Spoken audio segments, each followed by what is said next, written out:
My name's Tom Dixon and I'm from England. I don't think a bus should be aspiring to be hip. I think it's the wrong way to treat a bus. A bus could be substantial.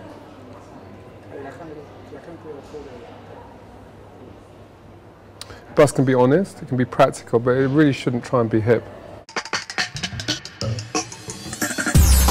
I think, again, I'd find it difficult to mix sustainability and hot and sexy, even in one sentence, you know.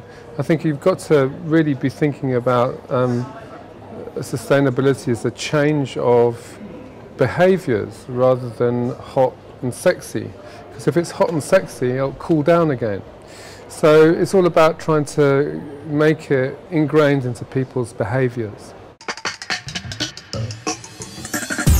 I think it's time to bring back some of the industries and some of the production back into the cities so that people are connected to the means of making their life real. So whether that's the bringing back of allotments so people can participate in food production, maybe that's micro-generation where people are manufacturing in their own power from their own waste.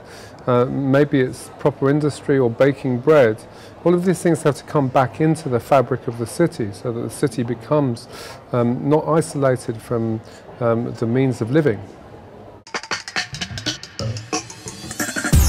I'm not very familiar with emotional amplification, so I'm going to have to pass by that question because I don't really understand what it means. Sorry.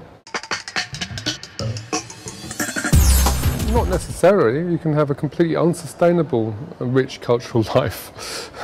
And so I don't think that they're mutually tied together always, but it would be better. I think cities are very much doing that anyway. That's the whole point of a city, surely, where people cluster together and information and behaviours emerge, right? Some work better than others, but I thought that was the purpose of a city.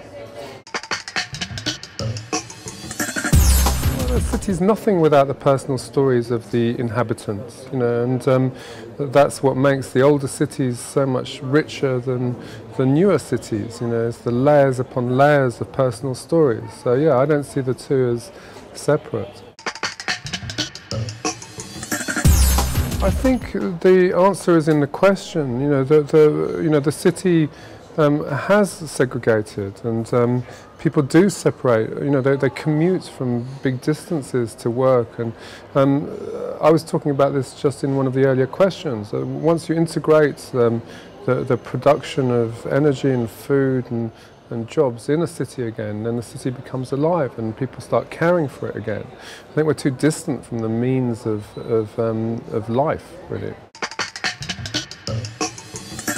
Well, there's been many years of building just for greed, clearly, particularly in cities like London, and profiting from the places that we live from. And see what a mess it's got us into, right? So we have to change that around and start thinking about generosity again. How that's going to work economically, I have no idea. Well, you know, obviously I can see a city where people are involved on a personal level on their own roofs. I mean, a city skyline can have wind power and it can have solar power and it can have water capture, and the roofs and the city skylines are very valuable pieces of a city. So I'm imagining that most people who are involved in green development are looking very intently at the skyline right now. It probably holds quite a lot of keys to many cities' development. Anyway, it's going to probably be a bit taller. It's going to probably have gardens on top. It's probably going to have, like, windmills and all kinds of other stuff is my skyline. So yeah, it's going to be an exciting stage for green energy actors. I can agree with question 10.